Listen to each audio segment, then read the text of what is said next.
Hi, everyone. I'm Lucy Hanna, one of the programmers at the San Francisco Indie Fest.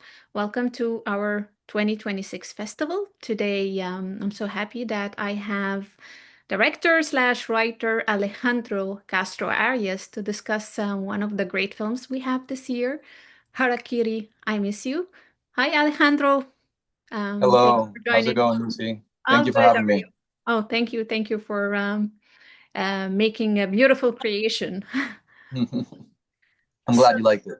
it's really a very unique film, and it offers a very unique perspective and idea, and that I haven't seen executed the way you decided to execute your film, and it made it very special, and it definitely has a moral and a message.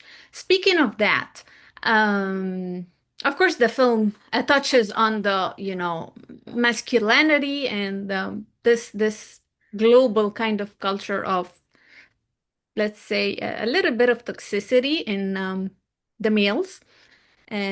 Probably it has to do with the upbringing, the culture, the social pressure, the peer pressure, all these things, which it's global, which makes your film resonate with almost everyone. It's not something specific for your countries, so here and everywhere. Speaking of that, what inspired you to make the film, and at which point when you were writing and doing your screen of the mind visuals before you execute things, you decided that your camera and film will be observational more than doing spoon feeding of the emotional beats to the audience. Yeah, yeah. So, I mean, to try to touch on everything you said, yeah, I do think it's global. Why did I make it? I would say, or what were the images or the ideas or the sort of imagination I had in my mind before making it? I would say it was like I always wanted to be like a writer. I went to university in upstate New York, and I went to a creative writing department, and I think really like to be an artist, you got to live before you can't really you can't really write what you don't know. So yeah, I mean, in a way, that's I grew up around these like very sort of male toxic environments that gave me a lot of freedom. Probably because of you know I just kind of needed that when I was like a teenager. And had my own situation going on at home that wasn't easy, and then I just kind of gravitated towards that with my friends, and it's sort of what was expected, and I never really understood that it was like immature or maybe hurtful in the long run. So I think it's like it's sort of a world that a lot of men deal with, that it's like not easy to get out of, and it's easy to criticize, and it should be. Uh, and I wish it wasn't like that, but I like cinema that just shows the world for how and what it is, and doesn't shy away from controversy. And in the end, I can write what I know, and I turned to filmmaking instead of like writing prose or novels or whatever, because it's like involving a lot of people. So because I don't have very fixed ideas or images or anything in my head, and I've never made a movie, and I didn't go to film school, it was all very much also driven and by that pressure of not failing, of not looking like an idiot, of making a shitty movie and being judged. So it was like half like, yeah, obviously I'm an artist and I want to write and show what I know and I want to make a lot of movies. And the medium of film makes more sense to me because the writing aspect of it is only like a small part. And the movie grows as you shoot it, as you edit it, as you bring people along, actors, crew, whatever. And yeah, moreover, it was like my film school. This movie was my film school because I just learned a lot. I didn't know what I was doing a lot of the time, and I was just building as I went. And I think it's key to make a first movie like that. And I know the world that the movie presents. I'm trying to get out of those sort of behaviors myself, but it's like an exaggerated self-portrait of sorts, and it just made sense to make it about that. Yeah. Well, definitely, it's a great first movie, I have to say. Um, and uh, well, obviously, it seems like it's a lived experience. That's where the art comes from. And usually, when you are talking about something that you felt or trying to create a film about it, it resonates more than just imaginary situations. I could feel that the ideas that you gave in the film are lived. maybe I've seen them, probably have experienced them, and it's very brave of you to just put it out there for everyone. It's like, hey, this is like, wake up. You shouldn't like slip into this. Mm. Which I like actually, the way that you laid out the progress of your film. Um, you compressed 24 hours, uh, so to speak, which is, yeah, I mean, this film can be applicable to a 24 hours, which is the hard way of doing it, and can extend into month and month and month. I could see that in your film, um, you depended on repetition of similar themes, like these guys were spiraling in their own heads and spiraling around each other, and they're like literally the way they were behaving, even with their neighbor, they seem to be like the same. They're just, they're pulling from the same pool. And I want to say, how, first of all, like, how did you decide that let's make this a 24-hour thing, where Hmm. everything like really evolved and resolved? Like you did it really well, Hmm. and you put some clues from the future too towards the end. Yeah.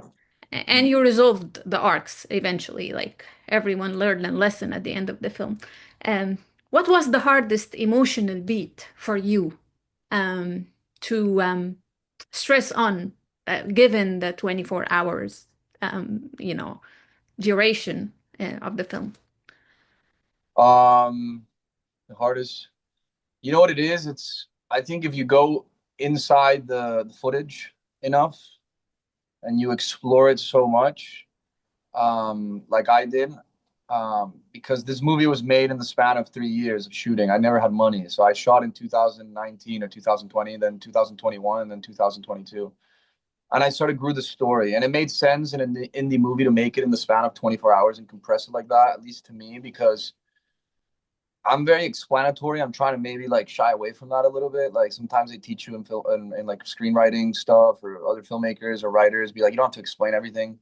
If there's like a transitional moment between someone going, they're at their house and then they're in a different city. You don't have to show them going to that city. And for me, it was like there's a very cheap way to like repeat this sort of spiraling inside the head of these men, avoid sentimentality, which you touched on in your previous question, because I hate that too. I hate when it's like a spoon fed. It's like, oh, someone came to a realization through like a very pretty montage of like, like the horizon, like the beautiful dawn, and like they're just like staring off into the abyss. Like I think that doesn't make any sense to me. When I watch a movie and they present me that, I'm like, I've seen it too many times and I think it doesn't work. So through like the repetition and through the transition in between sort of like this claustrophobic space of this apartment with this neighbor with the city, and it starts to open up a little bit at the end, maybe not so much. It just made sense to like show so much in the span of like fictional compressed time of 24 hours. I don't know, because that's also the way we shot it, and it was more instinctual rather than intentional. Everything about the movie, I would tell you. Like I'm planning this second movie in New York, and it's like I think it will be as instinctual, maybe a little bit more intentional. Like I'll be more aware and conscious of what I'm doing. But this, I had to just figure out. It's just like when the movie got when they say it's like it just happens for a reason, and like like they're just like you're being helped by like fate and movies while you're making it. It's just like everything was like in place, Karma and throws just it. Yeah. yeah, and then you just it's like the gods of cinema are just like and then you just gotta like go inside the puzzle and just figure it out. And be like, all right, this da da da da da. And yeah, it all made avoiding sentimentality, repetition, claustrophobia, the same themes, and opening it up and trying to close the arc. Nothing spoon. It's like I don't know. I mean, I just agree with these ideas that you're bringing up, but I wasn't really that aware of them as I was making the movie. I became aware of them like after the fact, watching the movie and getting feedback from spectators. To be honest with you. You were blessed, let's say. You were blessed, like the odds were on your side, which happens, by the way. I believe that the idea on paper is different than the idea on shot list. 100%.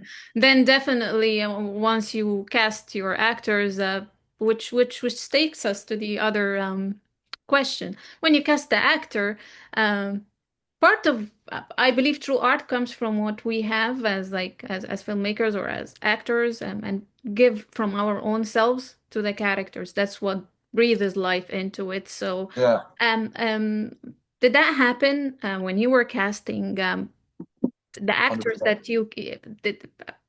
Which parts were like purely fiction, and what happened like in terms of the evolution after you had your cast on? How did your um, Mhm. I'd say your directing process be like? Yeah, I think every person in a set is different. Every crew member is different. You gotta have the sensibility to treat people differently. I learned a lot in that way. Like how to direct different people, you know. If you have someone who's like very shy and can't be pushed in front of other people, you gotta be careful. If you have someone who's like willing to take it to the edge and suffer with you, you can just, scream at each other and it's fine. It's about like just like learning how to like be sensitive to other people's like inner world and how to fit it into yours. With the casting of the three friends, I mean, I'm one of them. I don't know if you like. I'm the main guy. Yeah. And then Samuel and Diego are two of my best friends in life. Um, and it just happened that way because we were supposed to have different names too. It's like, I mean, the whole story is fictional. Like this was written with an idea of trying to, it was very messy. We're very young. We're very like putting a lot of pressure on ourselves. We're struggling to try to understand what kind of story we want to tell. We want to know. We, you know, I wrote it with one of the actors with Diego, and yeah, it transformed into something. But originally, the essence was there of like, let's use ourselves because even though this is fiction, like we've lived similar things. Like we move within this sort of male toxicity, and we both enjoy it, and we also like are aware it's like not good. It's like hard to get out of, and it's not like I don't like. It just takes me to a whole different. All right, wait. Let me go back to the. um, how did I cast them? I mean, it just made sense. It's like if I'm gonna make a fictional world about my friends and how we behave, then I have to use my friends. Then with the other actors, and depending on each friend, like it was between us, the direction was just like like taking friendship to like there's a camera and there's cinema and all this like beautiful stuff or difficult art creations, struggle challenges, but not really. It was just like same with the director of photography. He's my best friend. He lives in New York. He makes a lot of really good work.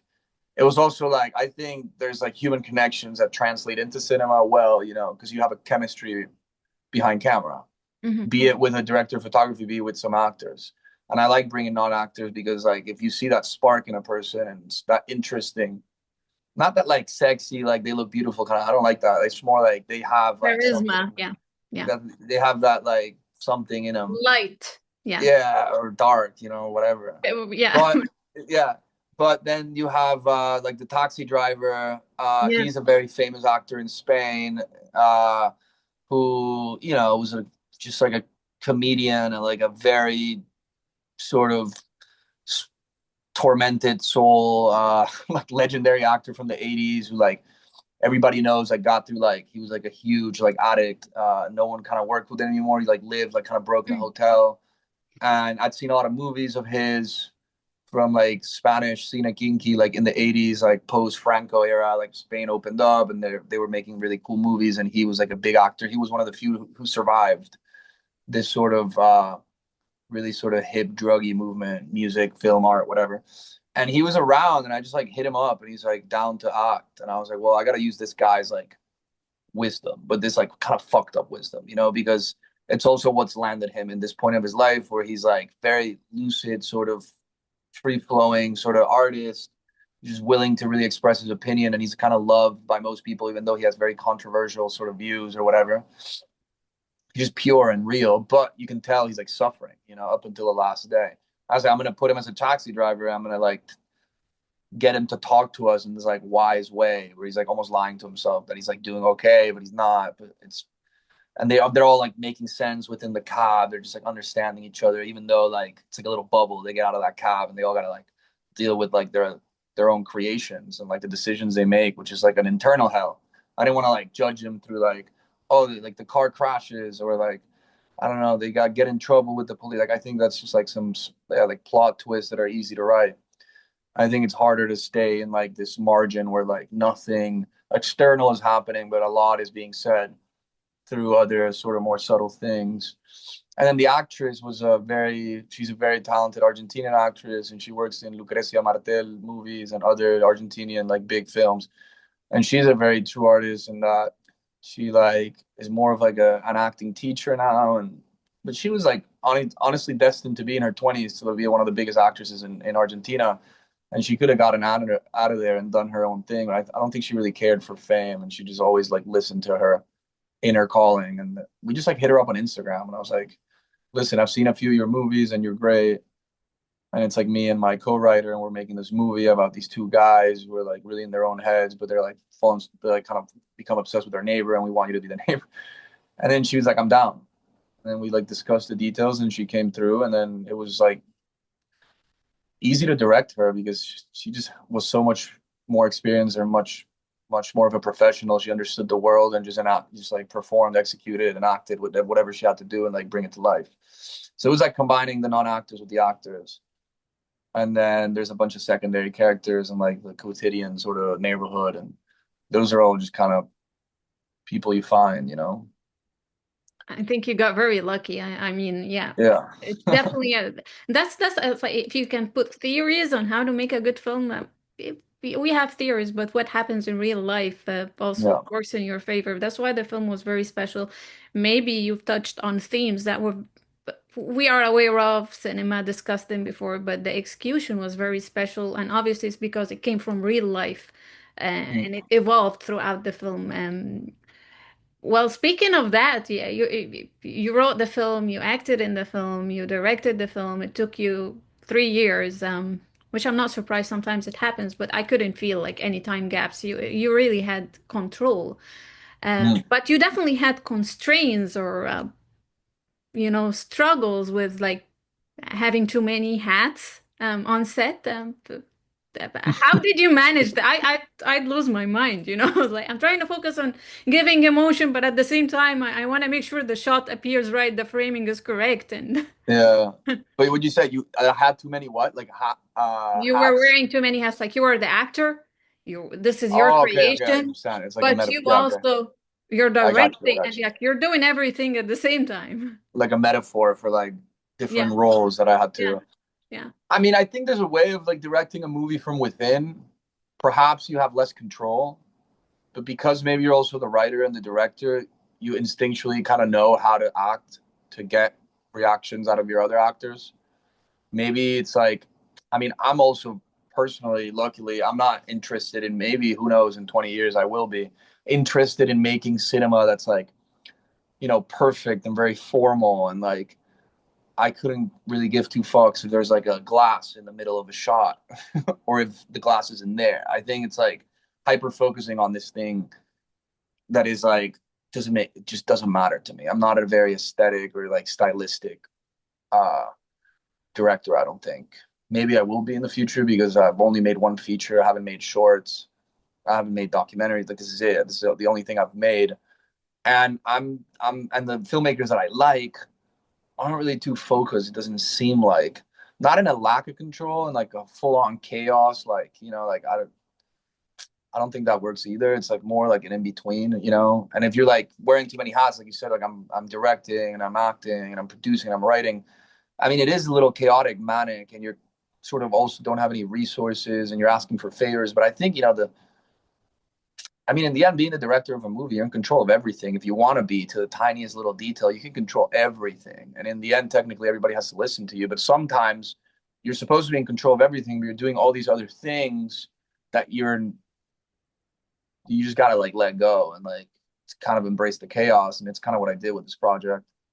Um, and then I just like I'm not gonna lie, I did become sort of a perfectionist when it came to the editing and building the narrative, and then the post production, and then giving it like production wise, like which is not creative at all, but like like a financial and like legal like structure after it with like lawyers and like creating a company.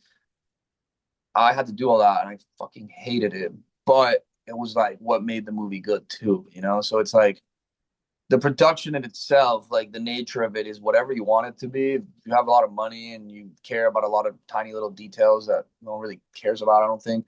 I care more about the viscerality and like the acting and the truth of of the people coming out, you know, and the energy. It's all about energy, I think. It's like tuning into that. And you just never know. You're always uncertain. I mean, you always have that fear that what you're doing sucks and you might be fucking up, you know. I had that feeling. I just like literally pretended it didn't exist because I didn't want to like contage people with it. I didn't want people to like feel that I was insecure, but I was throughout. I was during the edit.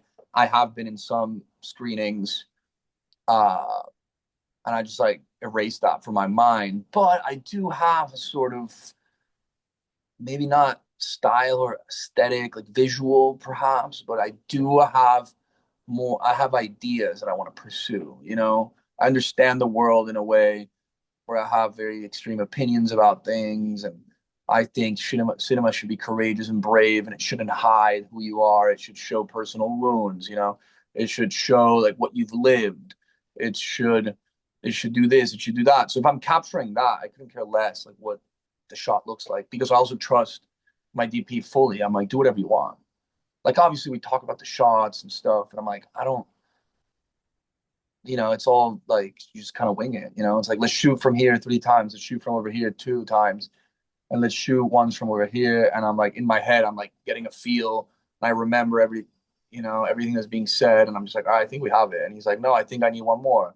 And I'll ask the actor, be like, do you think you need one more? And if anybody says yes, I'm like, all right, let's do it again. And then I'm just like, all right, well, I'll figure it out in the edit. That's what I did, which is like working from such sort of ample and sort of different angles, like does create so that you later have a lot of options in the edit, but a lot of challenges and difficulties. So I think with this next movie, I have learned from the chaos, and I will seek a similar proposal and world, but from a place where it's like there's a little bit more intention, there's a little bit more control. Like I've learned how to improv a little better. I've learned how to half follow a script or not, and it's like it's all in my head. I don't know, and the people around me who are creating it, and like we're just tuning in, and it's an energy thing, and you kind of have a feel if it's like working, and you have a lot of fear too, but you just kind of go for it. You just gotta risk it all and close your eyes and move forward, tunnel vision, kind of be a shark, and that's it. Yeah, that's. I don't know if I answered your question. You definitely did. You give me a lot of things to touch on, and definitely I believe that there's no such thing as a perfect film. And the film is a creation, and it has its own identity with the imperfections and the good parts of it. It doesn't exist to Yeah, have like something that follows the book of filmmaking, and that's what makes the films special. I think the way that literally. you approached your film, um, uh, it worked because the main theme was in the same manner, and there was chaos inside these people, and you gave it life, your life, your friend's life, real life, and it worked. Like I said, like the odds were on your favor, and the creation, the final product was amazing, and definitely yes, I can imagine what you went through when you were editing. I was like, let's put this piece together, kind of thing. Well, definitely. What you're saying actually encourages other filmmakers. Just take the risk. Just do. Yeah, you gotta, You're gonna make you mistakes. gotta, Of course, you're gonna make mistakes, and you're gonna learn. And you're not gonna be Scorsese you from day gotta. one. Yeah. Yeah. No, Uh, I mean 100%. I mean, I think, I wouldn't say everyone, but a lot of people who want to make movies have a good story in them, and it should really come from a personal, like honestly, if you're feeling really uncomfortable writing it and making it because it's too close to home and you feel like you're gonna be judged, and go for it. Like that's where you go through that like vulnerability and pain and like feeling naked. That's like the best sort of film. that's actually, yeah, the Yeah. vulnerability, because like when you go to school, like acting, I studied, so like they always like, you have to make yourself vulnerable. I was like, what's the problem in being vulnerable? Yes, of course I can. And then when you are tested, like writing a film about you, and you're like, oh my God, I'm revealing too much. No, I shouldn't. Yeah. That's your real test. That's when you have to be vulnerable. So it comes from the heart, goes to the heart. And Yeah, yeah, that's yeah. what's very special about your film. Um, Speaking of the taxi driver, which he had a presence on camera, I was like, oh my God, I love that they did that. And he basically showed them their future. He was Yeah. one of them when, and I also know that you didn't want like the in your face kind of lecturing or moral lecturing, and you didn't do that with your film. But the presence of this guy was like a slap on their faces, which I can say he didn't really lecture them because he was like, he was having his own, he's paying his bills, you know what I mean, at Yeah. this Yeah. age. But I think that resolved very well with the final subway scene where they like, are we gonna like, is there anyone changing here? And I Yeah. closed it really, really, really impressively. Um, Putting these two pieces together in the film.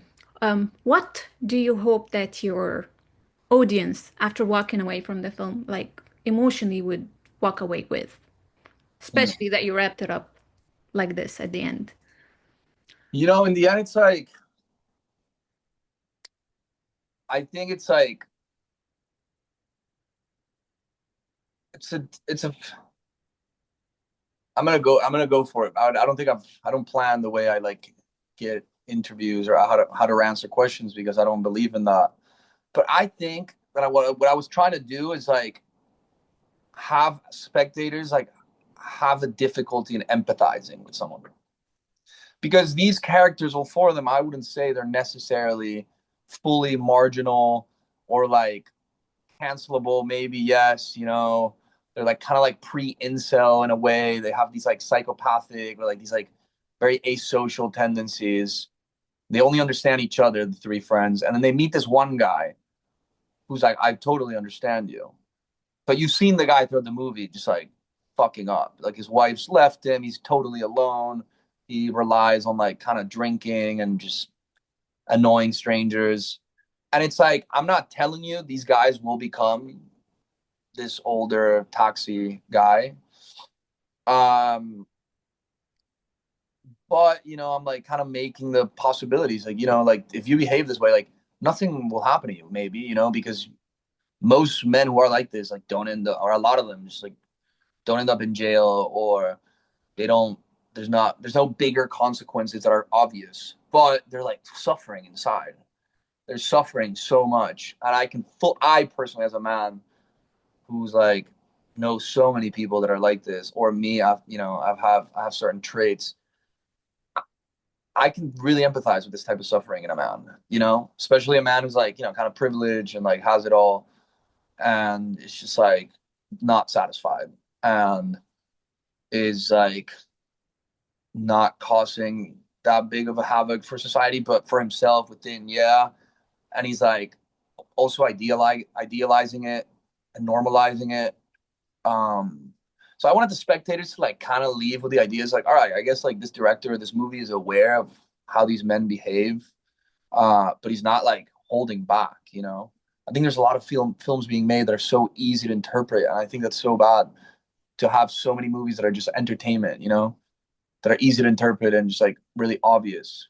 It's like he's good, he's bad. It's like I think we've seen in life so many times where someone who presents as really good turns out to be a really horrible person, and someone who like presents as bad or shows like, yeah, this is who I am and I'm kind of a fuck up, and then turns out not to be so bad of a guy and does change, or people who just stay in the middle their whole life, and it's like we got to be more human about the fact because I think a lot of us like pointing fingers at who's good and who's bad as a person, like Putting don't labels. really, Yeah.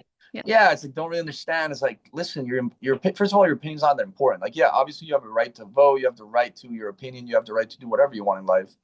You gotta coexist within laws and within a world where people get to do whatever the fuck they want. And someone who might be struggling and hurting people along the way, they fix up eventually. And I believe in the power of sort of understanding others, like forgiveness, like not pointing the finger, like and just accepting the world for the way it is. Like there's a lot of shit going on in the world, and it's not very pretty. Uh, but like let's not create this bubble, like especially like commercial cinema. I see this bubble which is like everybody's just pretending to be such a good person. But it's also been like a world in which like whenever it's like tapped into and like deconstructed a bunch of stuff comes out. It's like, oh wow, you're housing some of like the big, like the most fucked up people in the world. So it's like, I don't see a problem with that. I don't see, like, I like watching really weird stuff on the internet, like documentaries about like the most ethical dilemma. Like, I just watched like a PBS documentary that I found on YouTube about like a priest who convinces people to commit euthanasia, but they don't have like a terminal disease, nor are they like stuck in a bed with like a physical ailment where they're like fully paraplegic or something, And the guy's just like finding depressed people and being like, yeah, you should die because dying is beautiful and I'll get you through it. I'll guide you through death. But these people are just like, they shouldn't die, like they should. So the documentarian making that is like asking themselves the question, like, should I put this out into the world, or should I show how fucked up some people are, or should I care? Should I put a stop to it, or should I just observe it? And the documentarian just observes it. And I don't think there's any problems with that. I think anyone should be able to make whatever. And I think because cinema is so expensive and it's so hard to access and it's like a permission based industry, there's a lot of freedom of speech being sort of cut because you can only tell certain stories because they like fit like an ideology or like a.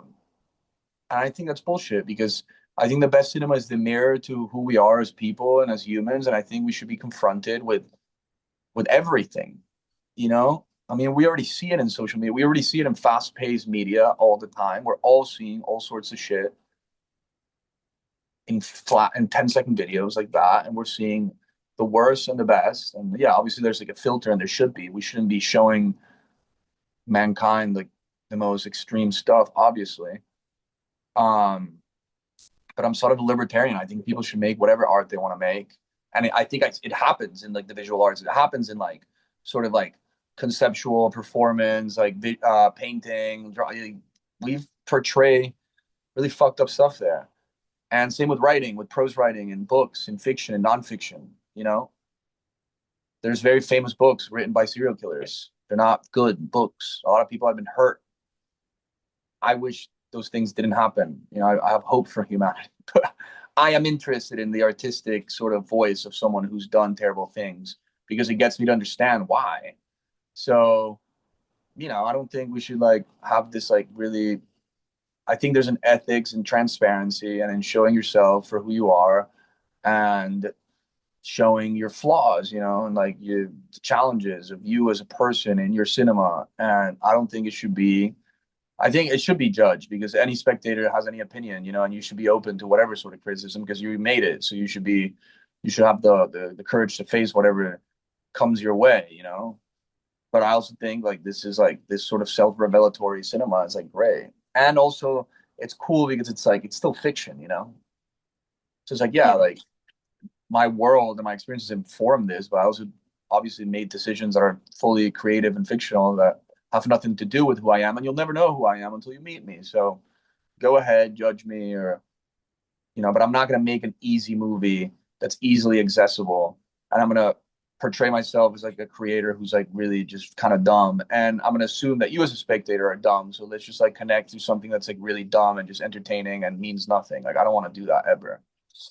So yeah, that's why it's like I was dealing with this sort of really these in the end it's like about like it's just interesting, I think, because it creates dialogue. I think it's a movie that morphs. If you show this movie to like really toxic men that like love this sort of behavior and aren't aware that this is bad and Toxic. negative for them Yeah. first for themselves and then for other people because it could really grow and you're putting out something into the world that And they're isn't passing it to their kids and generations. It's just the cycle never yeah, ends. so it's like obviously not the best thing, but I think making a movie like this where it shows it and makes you a little nauseous and makes you difficult, it's like creates more dialogue and creates Yes. more of a willingness to change.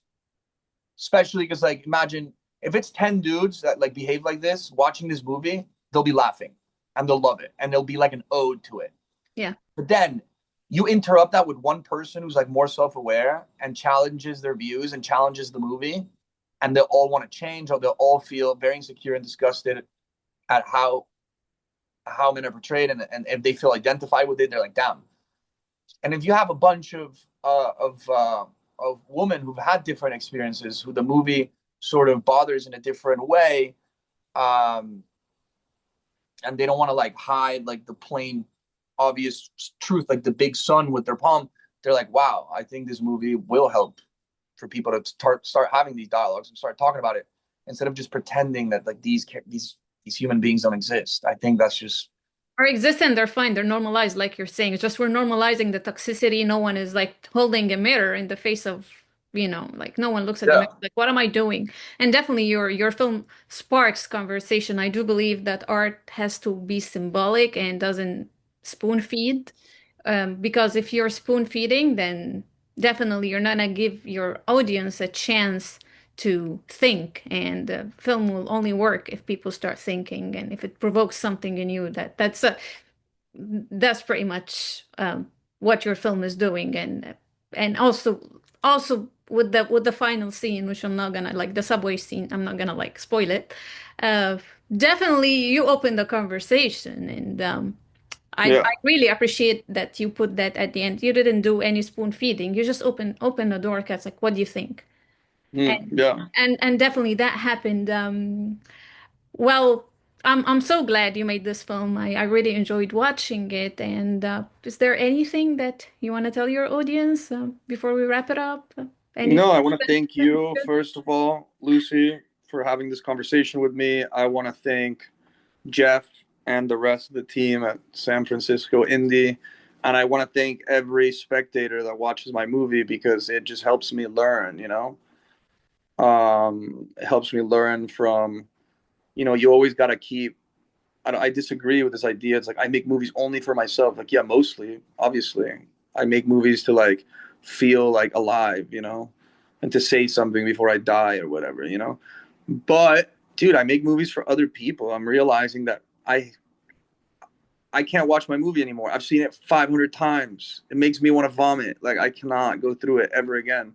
So the movie, right, ever since I finished it, is for you, for the festival, for wherever it goes, for wherever it lands, and is eventually seen by spectators. So I love anyone who watches my movie. People who love it, people who hate it, and they have every right to either love it or hate it.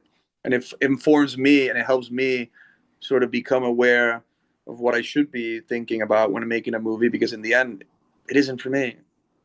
Like, yeah, it's self-serving, uh, but it isn't for me because I don't even enjoy it Has to after be watched finishing by it. others.